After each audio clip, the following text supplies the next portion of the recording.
बांदा के डीएम अनुराग पटेल ने ड्राइवर मुख्तार को डीएम वाली सीट पर बिठाया। 42 साल तक इम्तियाजुद्दीन ड्राइवर रहे, आखिरी दिन खान चचा साहब बन गए। बांदा के डीएम ने इम्तियाजुद्दीन को झोली भर सम्मान दिया, ईद मुबारक हो गई।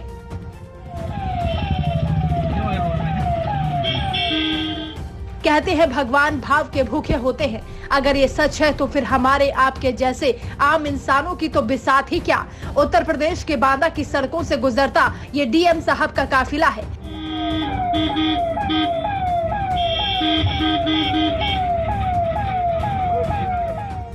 डीएम साहब खुद ड्राइवर की सीट पर बैठे हैं और उनकी बगल में जो शख्स बैठा है उसका तारुफ कराएंगे तो आप भी हैरान रह जाएंगे। ये है ड्राइवर इम्तियाजुद्दीन। सवाल उठना लाजमी है कि आखिर ड्राइवर साहब क्यों साहब की सीट पर बैठे हैं। अगर इंसानी जज्बातों की बुलंदी वाली ये रिपोर्ट देखनी है, समझनी है तो हमारे साथ अगले 2 मिनट बने रहिए। बांदा के कलेक्ट्रेट में डीएम साहब हैं और उनके पास बैठे हैं इम्तियाजुद्दीन उर्फ मुख्तार। 42 साल से इम्तियाजुद्दीन ड्राइवर की ड्यूटी निभा रहे थे। 30 अप्रैल को उनका आखिरी दिन था।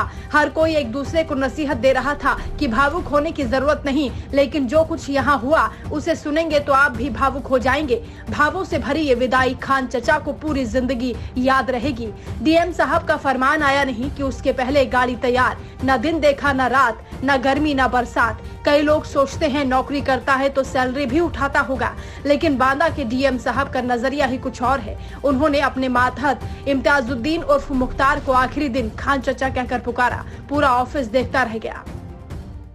तो मैं आज चचा जी के इस स्वागत समारोह की दीर्घायु बधाई देता हूँ। चालक और अधिकारी का जो संबंध है तो रथी और सारथी का। आपको महाभारत का प्रसंग याद होगा, जब कौरव और पांडवों के बीच में श्री कृष्ण उनकी सेना को लेकर सहयोग करने की बात चली।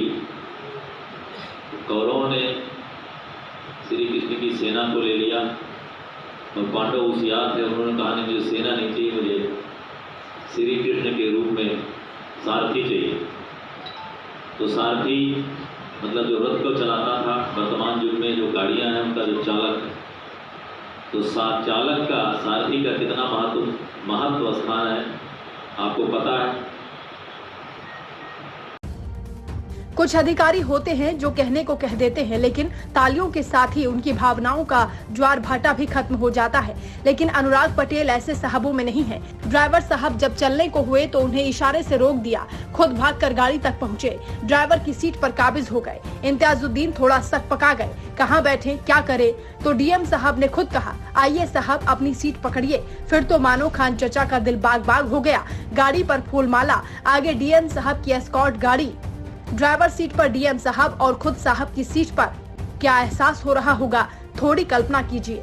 शहर के बीचों बीच होता ये काफिला इम्तियाजुद्दीन के घर पहुंचा तो पूरे गांव की खुशी का ठिकाना ना रहा। खान चचा खुद डीएम की तरह आए थे। गांव वालों के लिए बहुत बड़ी बात थी। डीएम साहब के हर कदम पर खान चचा ने 100 बार कहा, साहब हो तो ऐसा।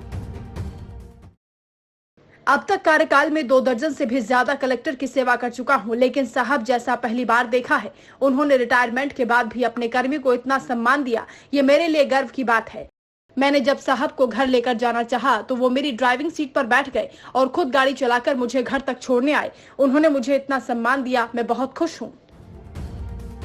चरागों के आंखों में महफूज रखना, बड़ी दूर तक रात ही रात होगी। मुसाफिर हैं हम भी, मुसाफिर हो तुम भी, किसी मोड़ पर फिर मुलाकात होगी। डीएम साहब ने जो किया वहां तक किसी की सोच भी नहीं गई थी। अनुराग पटेल मानते हैं कि डीएम हो या चालक, सब नौकर हैं। खान साहब के लिए तो ये पल इस गुलामी से मुक्ति के हैं। वो अब अपनी इच्छा से उन नाते रिश्तेदारों के साथ कुछ वक्त गुजारें जिन्हें उन्होंने 42 साल से वक्त ही नहीं दिया। जो संबंध टूट गए हैं उन्हें जोड़ लें। जैसे कोई अपना किसी की फिक्र करता है, वैसे ही डीएम साहब ने कहा, आलस से मत कीजिएगा, कुछ करते रहिएगा। प्रधानमंत्री मोदी खुद को प्रधान सेवक कहते हैं, लेकिन ये भाव आम अधिकारियों तक पहुँचते पहुँचते कहीं खो जाता है। लेकिन बांदा के डीएम अनुराग पटेल ने सेवक के सेवक वाला ये दिल दिखाकर साबित कर दिया कि हमारा हिंदुस्तान बदल रहा है। हिंदुस्तान की सोच बदल रही है। टीम बदलाव।